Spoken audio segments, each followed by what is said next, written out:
I lead a busy life as a doctor and as a husband and as a hybrid athlete who balances running and lifting with the demands of also managing a small yet incredibly time-consuming YouTube channel. So I'm always trying to get the most out of my time, and in the gym, that's no exception. So after years of training, I've managed to condense my own weightlifting into way under 3 hours of effort each week, and have still managed to increase my strength and athleticism over time. And in this video, I'm going to walk you through a full week of my own weight training and explain how I make realistic but consistent progress. So let's get into it.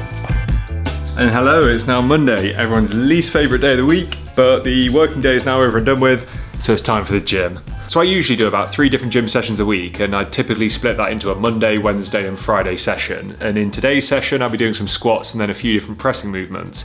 And the reason that I know that's what I'm doing is because I've written it down. And as someone trying to make progress with a limited amount of time, I always write down my programs in advance of the session itself. One, because writing it down means that when I get to the gym, I'm not wasting time figuring out what I'm meant to be doing. And 2, it means that I also have a record of my workouts. So today's workout is influenced by what I did last week, and in turn next week's session will be influenced by what I did today. I'm also far less likely to skip a workout after a particularly hectic day at work if I've written it down, because it's suddenly a tangible concept. Anyway, sat here filming, I'm absolutely dripping in sweat because my house is like a flipping furnace. So heading to the gym where they actually have air conditioning, probably not too bad an idea.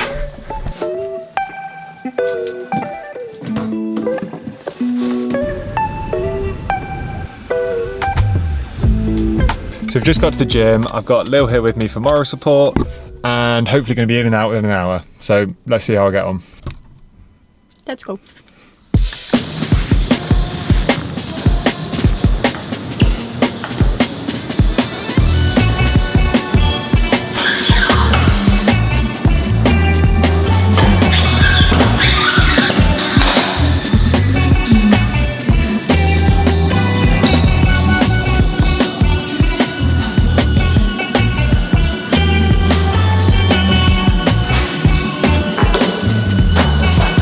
So I can confirm that the gym has air conditioning, thank the Lord.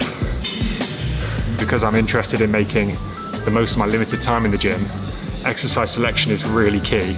And as you can see from my pretty limited program, I pretty much exclusively do compound lifts, and that's because I feel that they give the most bang for your buck.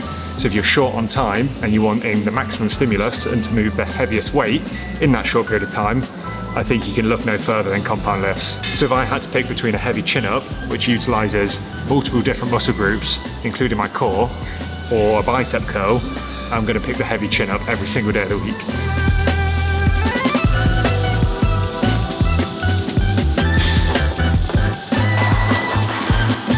I personally do mainly barbell lifts, but dumbbells are also a totally viable alternative, and in some ways superior to a lot of the barbell movements. I just have a powerlifting background, so that's my preference.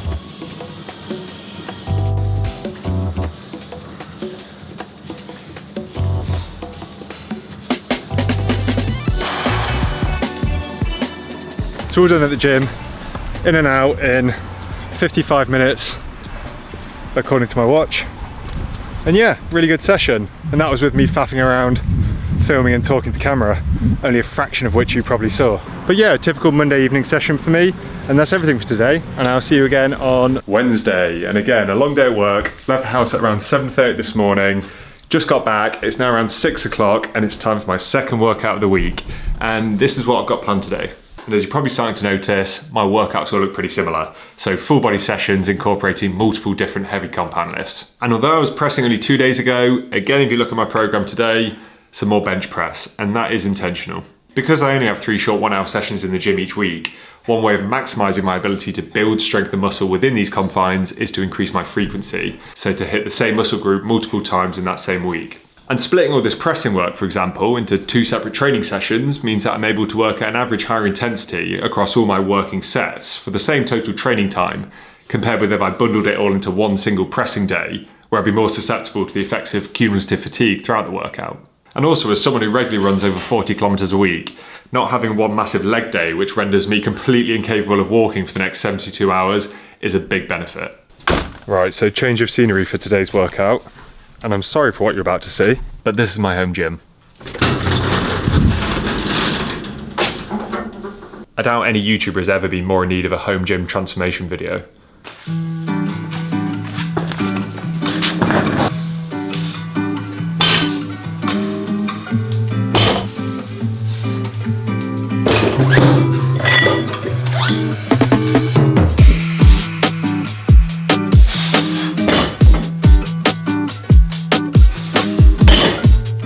my training's all pretty beige at the moment, doing the same 5 or 6 lifts week in and week out, but I still do enjoy it.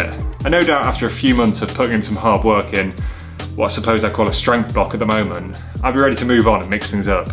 Right, 25 minutes in, on my last set of deadlifts, and then onto some barbell row bench press supersets. Let's get it.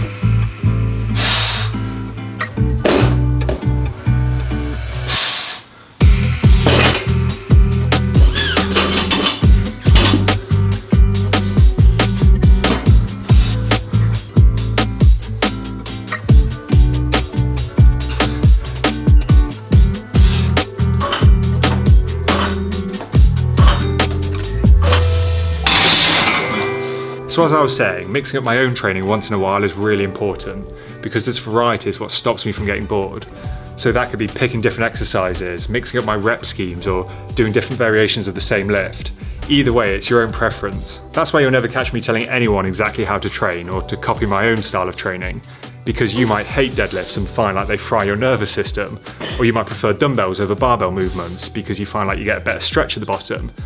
And building your own program to fit your own preferences or goals is far more likely to keep you engaged.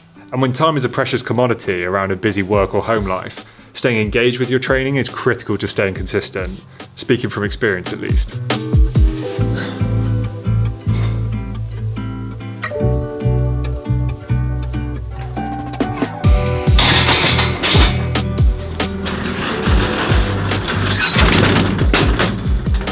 So all wrapped up in about 55 minutes in the end, and I've locked up that absolute state of a home gym for another week.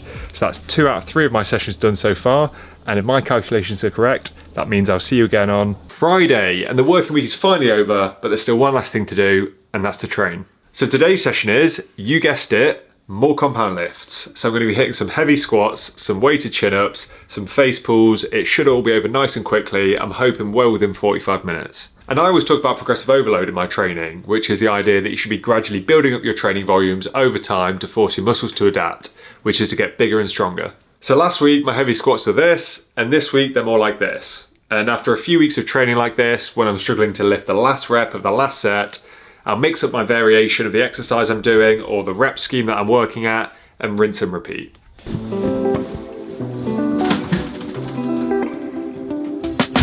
But with a busy life, it's not always possible to make every single session, even with the best will in the world. So if you find yourself skipping a workout or even an entire week of training because life got in the way, that's fine. Because this progressive overload is measured over months and years, not days. But what I have found useful in my own experience is to have a training session ready cooked for when you do return. If it's a single session I've missed, I just forget about it and move on to the next one to save disrupting my routine. And if it's a week or two, then I just repeat the previous week of training I did before the break. It doesn't really matter too much, but what I do find is that the longer I take off from training, the less motivated I am to actually return. So having any plan at all when you do return to training is what I'm advocating here, because again, it gives you a focus and a reason to get back to work. Having a fortnight off from training will have a negligible effect to your progress, but a 6-month hiatus is an entirely different prospect, because consistency is the real change maker here. And speaking of consistency, let's go.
So all finished up in about 43 minutes, and that's me done from a weightlifting point of view. So I'm just going to head to M&S, grab a pizza, and then settle in for the weekend.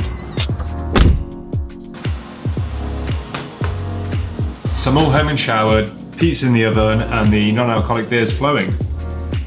So I hope you found something useful in this video if you've been struggling to fit your training sessions in. I recognise that all my sessions are after work, which isn't necessarily the best option for a lot of people. But I do also occasionally train in the mornings if I wake up early enough. And in fact, today was one of my double training days, so I did manage to fit in a run before work. So if that's an option for you, then great. This was just a brief intro into some of the methods that I use to try and stay consistent when life gets hectic. But I realise that each of you have your own lives to try and work around, and it's not always straightforward. But trust me, you'll figure it out. And if you enjoyed this video, subscribe for more like it, and I'll see you again next time. But I'm off for a pizza.